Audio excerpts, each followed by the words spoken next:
Sebelum lanjut, jangan lupa di-subscribe ya, biar aku semangat bikin video. Nah, kalian kalau subscribe itu dapat giveaway loh. Nah, makanya subscribe kalau mau dapat giveaway. Oke, enjoy the video. Assalamualaikum warahmatullahi wabarakatuh. Apa kabar teman-teman semuanya? Jumpa lagi dengan Bunda di Tips Bunda. Ya, setelah sekian lama Bunda tidak membuat video tentang tips Bunda, kali ini Bunda akan share kepada teman-teman semua tentang satu tips Bunda yang pasti dibutuhkan. Jadi di sini kita belajar bersama-sama ya teman-teman. Apa itu tipsnya? Oke, di kesempatan kali ini Bunda memberikan tips dengan judul Jangan Marahi Anak Kita. Ya, teman-teman semuanya, ayah bunda di rumah, pernah nggak kita marah-marah sama anak kita? Aduh, kita ingat-ingat ya, berapa kali kita marah dalam sehari ke anak-anak kita. Lalu kita ingat-ingat lagi, apakah kemarahan kita itu karena anak kita melakukan kesalahan yang fatal atau hanya kesalahan-kesalahan yang sepele? Seperti mungkin anak kita tanpa sengaja mengotori lantai, anak kita tanpa sengaja menumpahkan air dari gelas, ya, atau membuat gelas itu pecah, atau tanpa sengaja anak kita memasukkan sabun mandi ke dalam bak mandi, padahal waktu itu anak kita bertujuan untuk membersihkan kamar mandi misalnya, lalu tanpa sengaja malah sabunnya, odolnya tumpah semuanya ke bak mandi dan membuat kamar mandi kita kacau. Lalu kita marah. Pernah seperti itu ayah bunda di rumah? Nah, jika ayah bunda di rumah pernah melakukan membentak anak-anak kita, memarahi anak-anak kita, atau sampai melakukan kegiatan fisik seperti memukul anak kita atau tindakan-tindakan fisik lainnya yang menyakiti anak kita. Nah, ada baiknya mulai sekarang mari kita belajar bagaimana mengatasi kemarahan kita sehingga marahan kita ini tidak berdampak menyedihkan, tidak berdampak fatal bagi perkembangan tumbuh kembang anak kita. Oke teman-teman semuanya, sebelum lanjut jangan lupa di like, di komen, di share, dan di subscribe ya. Dan tekan lonceng notifikasinya agar teman-teman semuanya tidak ketinggalan video-video menarik dan informatif dari Mala Hayati Official. Oke teman-teman, di sini Bunda sudah membuat sebuah catatan. Yang ini Bunda himpun dari beberapa informasi di internet ya, di media sosial.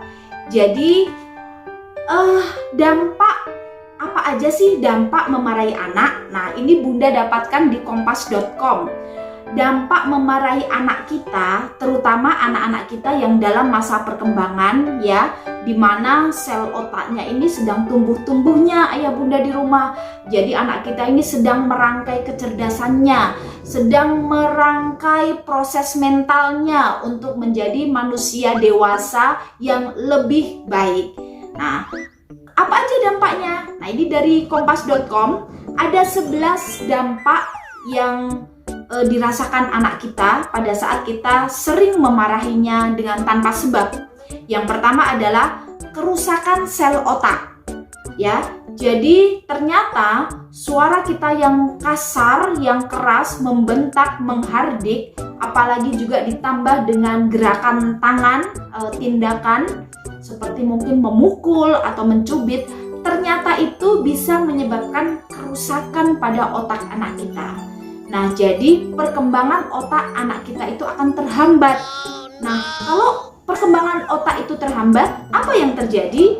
Maka anak kita akan menjadi lemah ya, menjadi anak yang mungkin menjadi anak yang penakut, kemudian juga bisa menjadi anak yang kurang bisa berkonsentrasi dalam berpikir, sehingga belajarnya juga akan menurun. Nah, tentu kita tidak mau ya. Lalu kemudian yang kedua adalah jantung yang lemah. Nah, ternyata kalau kita sering memarahi anak kita, itu bisa membuat jantung anak kita menjadi lemah loh, ayah bunda di rumah. Kemudian selain jantung yang lemah juga berefek pada lambung. Nah, jadi kalau kita sering sekali membentak-bentak anak kita, bahkan hampir tiap hari kita membentak-bentak anak kita, terutama anak kita yang masih dalam masa pertumbuhan, anak balita, itu bisa menyebabkan nyeri lambung di anak kita. Jadi selain anak kita tuh jantungnya berdebar karena sering dibentak ya, kan derdek terus sering dibentak. Lalu kemudian dia juga menjadi kurang nafsu makannya. Lambungnya bisa perih karena dia selalu dimarahin. Orang kalau dimarahin kan nggak nyaman ya. Umpamanya kita sering dimarahin, bagaimana coba rasanya? Pasti sangat tidak nyaman. Nah, lambung yang sakit bisa juga akan sering muntah-muntah karena lambungnya tidak nyaman, perutnya tidak nyaman. Itu adalah beberapa dampak fisik yang dialami oleh anak kita kalau sering dimarahi. Lalu kemudian dampak psikisnya, yaitu anak menjadi tidak pede. Nah, anak tidak percaya diri, anak menjadi anak yang penakut, anak menjadi takut mengambil keputusan atau kesimpulan, atau dia takut untuk melakukan sesuatu, itu karena dia sering dimarahi ayah bunda di rumah. Lalu selanjutnya dampak psikisnya adalah menjadikan anak introvert. Anak introvert itu anak yang bagaimana? Anak introvert itu anak yang mengurung diri. Dia tidak menjadi anak yang periang. Dia tidak bisa mengungkapkan perasaannya kepada orang tuanya, kepada lingkungannya. Nah, jadi kasihan sekali ya kalau anak kita terlalu sering dimarahi. Lalu selanjutnya, anak kita juga bisa depresi. Nah, ini jangan sampai terjadi ya. Karena kalau anak kita sudah depresi, waduh, susah sekali nanti disembuhkan. Dan kita juga akan bingung sendiri. Kemudian konsentrasi menurun. Nah, seperti tadi yang sudah bunda katakan ya, kalau sering dimarahi, anak juga tidak fokus. Terutama dalam belajar, dia tidak bisa fokus. Konsentrasi pasti menurun. Dan kalau sudah menurun, bagaimana? Nah, tentunya nanti dikasih pelajaran apapun di sekolah, itu tidak bisa diserap dengan baik. Akhirnya bisa jadi nilai pelajarannya tidak bagus. Kalau sudah tidak bagus, masa kita marah lagi? Jadi kita orang tua harus introspeksi ya ayah bunda di rumah, agar kita bisa mendukung tumbuh kembang anak kita dengan maksimal. Lalu selanjutnya, anak menjadi sulit menjadi pendengar yang baik ya, karena dia sudah terlalu beban mental. Jadi sulit menjadi pendengar yang baik. Kemudian dampak yang lain adalah emosional. Nah, ini jangan salah ayah bunda di rumah. Kalau kita sering membentak anak, kita sering memarahi anak, jangan disalahkan kalau ke depan anak kita juga akan meniru apa yang akan kita lakukan. Anak kita akan menjadi anak yang emosional. Anak kita juga bisa jadi akan menjadi anak yang mudah marah. Dan bisa jadi pada saat anak kita sudah berumah tangga kelak, sudah memiliki anak, dia juga akan mempraktekkan apa yang dia dapat di waktu kecil. Dia akan menduplikasi, dia akan meniru apa yang ayah bunda lakukan pada saat dia dewasa kelak dengan anaknya.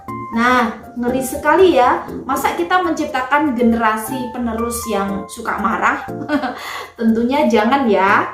Kemudian yang terakhir, belum yang terakhir, selanjutnya kalau kita sering marah kepada anak, anak akan menurun kepercayaannya kepada orang tuanya. Jadi anak tidak gampang mempercayai kita karena kita sering marah. Kenapa bisa seperti itu ya? Ya, karena apa yang setiap kita katakan, kalau itu kita katakan dengan emosi, dengan marah-marah, umpamanya kita bilang, kamu jadi anak harus sabar. Kamu tidak boleh menjadi anak yang uring-uringan. Nah, kita mengatakan saja dengan marah. Kita menyuruh anak kita sabar, tapi kita mengatakan dengan kemarahan. Bagaimana anak bisa percaya dengan apa yang kita katakan? Coba dipikirkan. Lalu yang terakhir adalah mencari pelampiasan. Nah, ini yang ngeri juga ya. Kalau anak kita sudah mencari pelampiasan, ini bahaya ayah bunda di rumah. Karena pelampiasan itu bisa juga dilakukan tidak di rumah. Bisa saja dia akan memarahi temannya. Dia akan meniru apa yang dilakukan ayah bundanya pada saat marah-marah di rumah. Dia akan tanpa sebab memarahi temannya, tanpa sebab memukul temannya. Nah, akhirnya kemudian anak ini menjadi anak yang tidak disukai dengan lingkungannya. Karena bisa jadi lingkungannya akan melihat, wah, si anak ini troublemaker, si anak ini selalu membuat keributan. Nah, kasihan kan, akhirnya anak kita ini dilabelin anak nakal mungkin ya. Padahal sebetulnya dia tidak ingin juga seperti itu. Kenapa dia melakukan seperti itu? Itu adalah pelampiasan. Karena dia sudah di rumah dimarahi dengan luar biasa, maka dia butuh wadah untuk melampiaskan emosi yang ada di rumah yang tidak bisa dia keluarkan. Nah, itu tadi yang hal-hal yang dampak-dampak yang kurang bagus kalau kita sering memarahi anak-anak kita. Oke, ayah bunda di rumah sudah bisa memahami ya. Jadi 11 dampak ini yang Bunda salin dari kompas.com. Nah, sekarang bagaimana biar kita tidak menjadi orang tua yang pemarah atau tidak sedikit-sedikit marah, sedikit-sedikit mempermasalahkan hal-hal yang tidak penting. Oke, ada beberapa tips yang bisa kita lakukan agar kita bisa menjadi orang tua yang tidak pemarah atau bisa mengatur ritme kemarahan kita. Yang pertama adalah seperti yang diajarkan oleh Rasulullah Nabi besar Muhammad SAW.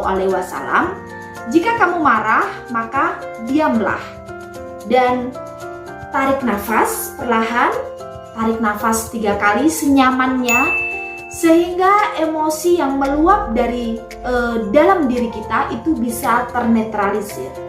Lalu jika kamu masih marah, berwudulah ya, atau bagi yang non muslim bisa membasuh muka. Jadi membasuh muka dengan air itu bisa memberikan kesegaran pada diri kita dan itu bisa meredam kemarahan kita.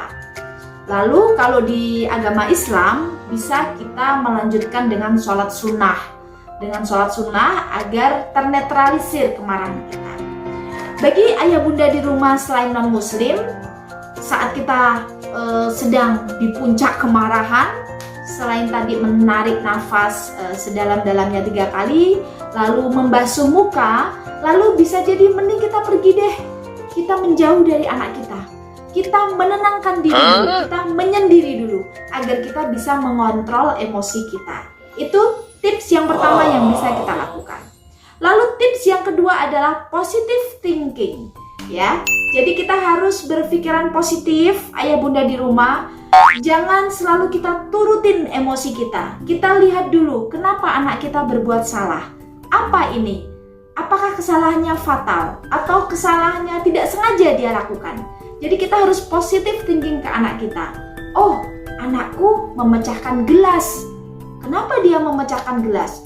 Oh, ternyata dia mau membantu membereskan gelas yang berantakan. Tapi karena tangannya masih kecil, akhirnya gelas itu malah pecah. Nah, kalau kita marah-marah langsung, bisa jadi di lain hari anak kita takut untuk membantu orang tuanya membereskan rumah, takut untuk membantu menata gelas karena takut dimarahin. Nah, jadi kita harus belajar untuk positive thinking ya ke anak kita.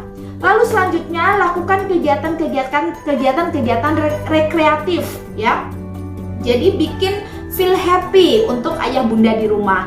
Jadi buat emak-emak, ibu-ibu rumah tangga, memang pekerjaan kita itu membersihkan rumah ya, mulai dari mencuci, memasak, menyetrika. Tapi ayah bunda di rumah mungkin butuh me time ya. Jadi butuh waktu untuk merelaksasi. Terserah sesuai dengan passion dan hobi ayah bunda semua. Ada yang sukanya memelihara ikan, seperti ayahnya Mbak Mala, suka banget memelihara ikan cupang, dipelihara di rumah. Itu salah satu cara untuk relaksasi. Atau ada yang suka pergi ke salon. Nah, mungkin ayah bunda di rumah buat bunda-bunda ada kalanya loh pergi ke salon, refleksi, dipijat-pijat, di facial, itu juga bisa mengurangi tingkat stres. Sehingga pada saat kita mendatangi anak kita, memberitahu anak kita tidak emosi. Atau bisa juga yang suka nyanyi karaoke ya, mungkin nyanyi-nyanyi di rumah atau apa, itu juga bisa dilakukan. Dan untuk para muslimah, ibu-ibu muslim, dengan rutin membaca Al-Quran itu juga bisa self healing atau bisa mengurangi emosi dalam diri kita. Lalu selanjutnya tipsnya apalagi nih? Tipsnya adalah memberitahu ke anak kita mana yang boleh dan mana yang tidak boleh dikerjakan. Jadi ajari anak kita untuk bertanggung jawab atas apa yang dilakukan. Jadi pada saat mengajarinya tidak dengan marah-marah, mungkin pada suasana yang santai kita bisa mengajarkan ke anak kita, oh nak, kemarin itu adik memecahkan gelas ya. Oh begini, bunda kasih tahu, besok lagi bawa gelasnya jangan bareng-bareng, mungkin satu-satu. Atau kalau tangan adik itu basah, dilap dulu biar tidak pecah. Nah seperti itu ya. Jadi kita ajari pelan-pelan mana yang boleh, mana yang tidak, dengan suara yang lembut. Karena dengan kelembutan, dengan mendidik dengan kelembutan, kita bisa mentransfer ilmu lebih banyak. Anak bisa menyerap apa yang kita katakan kalau kita menyampaikan dengan kelembutan, bukan dengan marah-marah ya. Lalu kemudian yang terakhir adalah tips bagaimana orang tua agar tidak marah-marah adalah mempercayai anak. Sudah saatnya kita percaya dengan apa yang dilakukan anak. Kita percaya bahwa anak kita anak yang baik. Kita percaya anak kita bukan anak yang nakal. Kita percaya anak kita bukan anak yang rewel. Jadi mari kita tanamkan di pikiran kita, mindset kita, bahwa anak kita itu adalah anak yang baik, anak yang so sweet sekali ya. Sehingga pada saat anak kita melakukan kesalahan, kita tidak serta-merta menghakiminya. Oke, sudah banyak sekali yang bunda sampaikan dampak orang tua yang memarahi anak dan bagaimana ayah bunda mengelola emosi agar kita tidak mudah marah-marah kepada anak-anak kita. Mudah-mudahan apa yang bunda share kali ini memberikan manfaat buat ayah bunda di rumah, sedikit berbagi tips, walaupun sebetulnya ini di Google sudah ada sih. Tapi siapa tahu dengan apa yang bunda sampaikan juga bisa memberikan inspirasi bagi ayah bunda di rumah. Semoga kita bisa menjaga amanah dari Allah Subhanahu wa Ta'ala dengan sebaik-baiknya. Karena anak kita ini bukan anak kita.